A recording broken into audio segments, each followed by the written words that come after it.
Minecraft has a lot of biomes, each of which having their own appeal. But what if they weren't just biomes, and instead unique works of art? I'm Erica, and in this video I'm going to be asking exactly that and turning some of Minecraft's biomes into hand-drawn paintings. I really liked how these turned out, so if you'd like to see more, make sure to subscribe and let me know which biome you want to see next. The Mesa is one of the rarest biomes in the game, and is primarily made up of stained clay and red sand, with occasional grassy plateaus. Along with having an abundant amount of gold ore, the Mesa also has surface spawning mine shafts that can be a good source of early loot and survival. I started by setting my FOV to 40 and flying around the biome to try and find a place to start my build. Side note, if any of you actually play Minecraft with an FOV lower than 90, please seek help. This is completely unplayable. After looking through a few different seeds, I found this area and immediately knew exactly what I was going to build. My idea was to build a wooden bridge spanning from one end of the canyon to the other, as I felt it matched the vibe of the mineshaft. The first thing that I did when creating this bridge was to make a long platform at the lowest level that I wanted the bridge to touch. I did this so that I could more easily visualize where I wanted the bridge to sit. I made the main body of the bridge out of extinguished campfires and then oak stairs to round it out.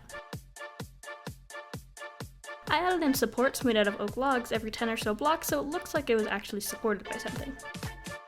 I made these cute little lampposts by putting a grindstone as a base and oak fence for the actual post. Once I had the bridge built, I carved out a little bit of the mountain on either side to make it look like it was actually going somewhere and wasn't just a random bridge to nowhere out in Breaking Bad land. Once I was happy with how everything looked, I took a bunch of screenshots of the build and headed over to Photoshop. Since I had never made or seen anything like this before, I was kind of lost at the beginning. I had somewhat of an idea in my head of how I wanted the drawing to go, but for the most part, I was just kind of winging it. But luckily, just winging it got me a pretty great result. The first thing that I did was draw over the landscape on a new layer, color picking as I go. Think of this as kind of a paint by numbers, but instead of being a 12-year-old in art class, I'm an adult woman alone in my bedroom at 3 a.m. I wanted to capture a good amount of the detail in the mountains, so as you can assume, this took a long time. As the landscape got further into the background, I simplified a lot of the shapes. I used the same method as I did for the landscape for the bridge on a different layer and laid a flat color on about 80% opacity over the water. I messed around with the composition a lot as I wasn't really sure how much sky and water I wanted to include. I eventually ended up expanding the sky and cropping in a bit closer so the canvas is taller rather than wide. After painting over the left side of the landscape, I had the idea to mirror the left side to make the whole thing symmetrical to balance out the two sides of the image. Totally not because I wanted to cut the amount of drawing I had to do in half, because my hand was already about to fall off after finishing about 1/5 of the mountain. Why did I do this to myself? I filled in the back part of the mountains to be a little bit more uneven to break up the symmetry. I blocked out the sky with a base color and then drew a few clouds and added a gradient to make the top of the sky darker.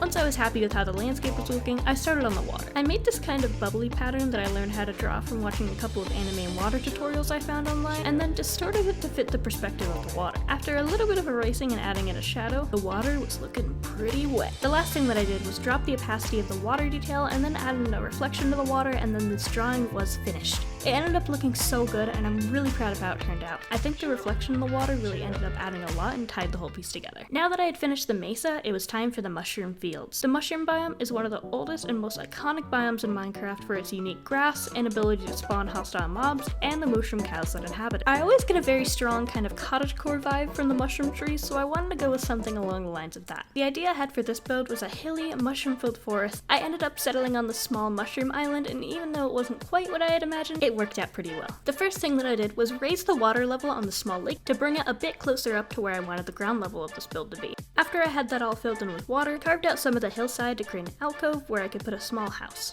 I started with just some stripped oak logs and oak planks for the bottom section. At the back of the house, I added in a second layer of white mushroom stem and shaped it into kind of a round shape. Following how the actual giant mushrooms look, I added in a roof made out of red mushroom blocks. After I had the house done, I started planting more mushroom trees around the area. I wanted this build to have a nice big mushroom forest around it, so I ended up having to plant a lot of them. I had seen a lush tree in the area, so I added a few of those. Once I had the front part of the forest laid down, I had the idea to create a kind of facade hill in the background to add in another layer of trees. Could have just downloaded World Edit to make this landscaping a lot easier, but I'm kinda stupid and didn't think of that until when I'm writing the script, so I filled it all in by hand. It turned out really good and added a nice bit of height difference to the forest. The last thing that I did was trap a few mushroom cows with barrier blocks, and then it was time to start drawing. This drawing, I started by going over the trees pretty messily so it actually looked like leaves. I wanted to capture a lot of the different shadows created by the forest, so I made sure that I was following where the shadows were in the original image. I did the same with the bark and the rest of the mushrooms, and then added in these cute little white spots. I went over the house the same way that I did with the trees, but this time going back in and adding in some more detail to the wood parts. After I did the base layer on the ground and added in a little mountain, I went back in on another layer and added in a bunch of different grass pieces to make it a little bit more detailed and realistic. I then did the same thing for the trees with a leaf texture brush to make everything feel a bit more alive. The left side of the image was looking a bit,